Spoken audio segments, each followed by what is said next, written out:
Okay, so this is probably the best result I've got so far. And this is literally just 20 seconds of I had a special. Let me just pause the video for a second. I'll bring up the thing.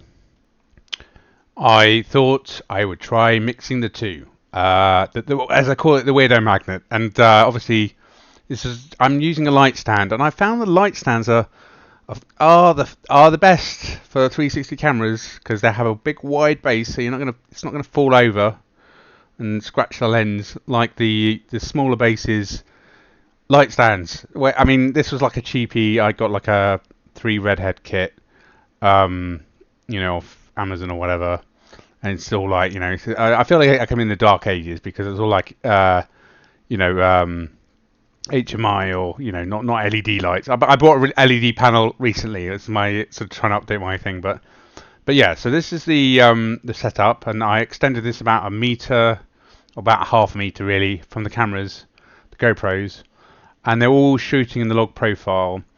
I was considering locking so they're all on the same color balance on the Kelvin, so 500 or 5,500 or something. I mean, it's a cloudy day. Overcast days are really the best for photogrammetry models because you can relight them after the thing. If you got like, so I mean, I'd like with the previous test, I thought, oh, just go out with it. It just was to try and give the 360 camera the best chance of making a model. But the problem in shooting in sunlight or sunny days is you get all the lighting baked into the 3D model. The best days are really overcast days, and I'm in this current project where I want to shoot certain times of the day with sunshine, and I can't shoot overcast or noon. But I thought, well, what I can do is I can scan. Those are the perfect times to scan the environment: overcast and noon, maximum light, and maximum ambient occlusion. And so I thought, well, there's a few lights or alleys and stuff that I know in a town near me that shall remain nameless. And so this was the model, and this is probably the best model photogrammetry-wise that I've got using this technique. I mean, okay, it's not perfect, but it's pretty bloody good. And it took probably about an hour to process. It was quite a long process. There's many more I mean, I set the 360 to just do video in a log. 5.2K, I think, is the thing. I'm wrong about the GoPros. They're only at 4K, and now that we have the Insta360 Ace Pro, I think is the action camera that can shoot 8K. So, and they're about £350 or thereabouts, or £375, I think. You might be able to find it cheaper, on eBay, secondhand or whatever. So that's like, so suddenly going from 4K to 8K, that should be even more crispy in terms of photogrammetry model stuff. The only problem is the app only works with GoPros, so I might have to set them off, but they won't all be firing exactly at the same time, which might be. I think that is a thing. I mean, it's more of a thing for people because the people move, right? Buildings don't tend to move. Obviously, I'm moving through the environment, but it's more of I think for scanning people that you want to lock, have all of them shooting at the same time. But it's generally a good idea if you can get them all happening at the same time, because that leaf or that worm or whatever is all going to be exactly the same time, place from the different cameras and stuff. So, but I'm just super happy. That sounds a bit insane. Super happy that I managed to both use a 360 camera and the GoPros, because this was all in the camera calibration setting here. So you've got the 4 GoPros there, north, south, east, west, and then we've got the unknown camera, and I set that to spherical. This is what I forgot to mention, is that if you want to do 360 photogrammetry, you need to, with a lat long, 360 image, you need to set that to spherical. But I set it to spherical, disabled the rolling shutter, as I sort of mentioned before, and then put this back to frame, and for the different GoPros there, the 4 GoPros. And it's given this, like I say, it's the best result I've had so far. Literally, it was just 20 seconds. I mean, an hour to process, but once you have the asset, and it's just like the level of detail is pretty great. you could probably bake this into for a normal map in Metashape. But so let's put the texture on, and you'll see how other textures work, right? Because this is the thing, is like if you've got all these images, sometimes having too many images can make the actual texture bake blurry. But no, that doesn't seem to be the case. Still, it seems to be pretty good.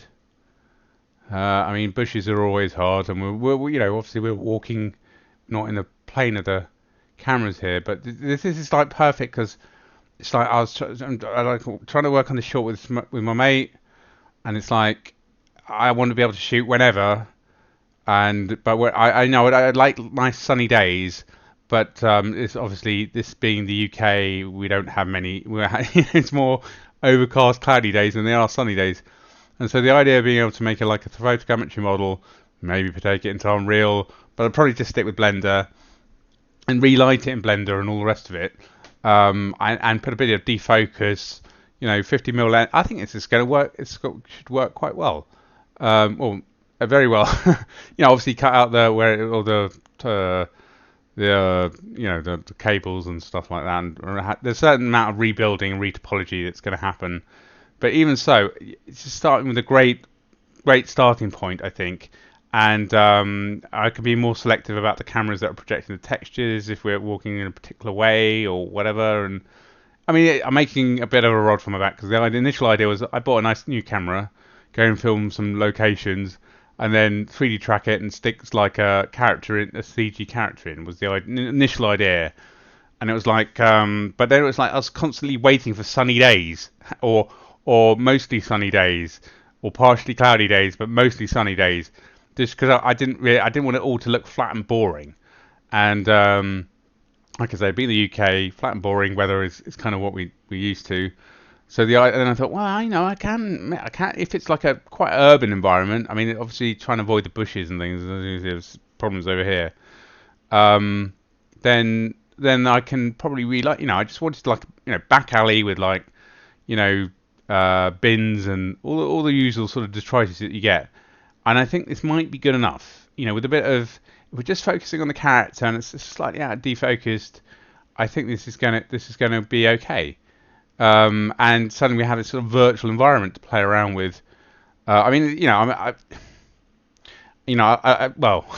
I'm trying to get my filmmaking chops better, but I'm a 3D artist at heart, and I've always loved 3D because you can make your own little worlds, and so being able to capture real worlds, make that your own world, your own set or whatever, and doing it. And the problem is I've just never really managed to get the fidelity up there. It's still, it could be better, but it's not bad.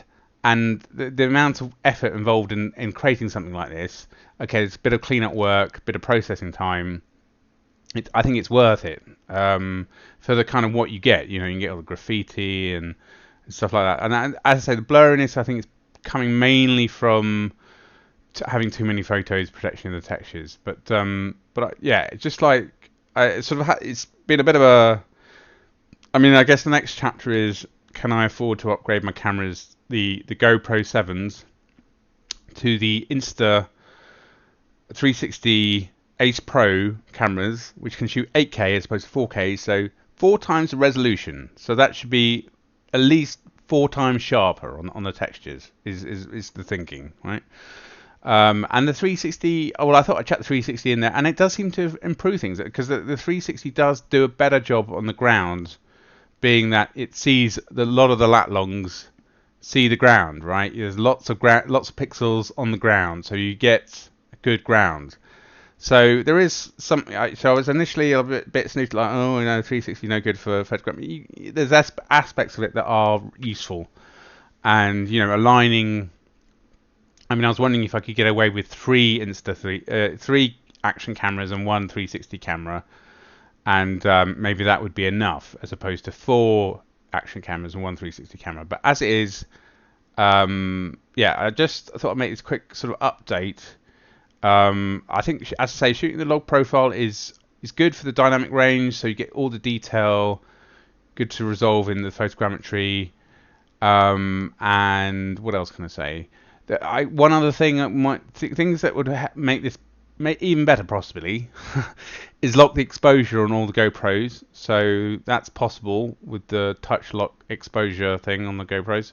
So point all the GoPros at the same wall, grey, sort of 50% grey wall, and lock the exposure. That would help.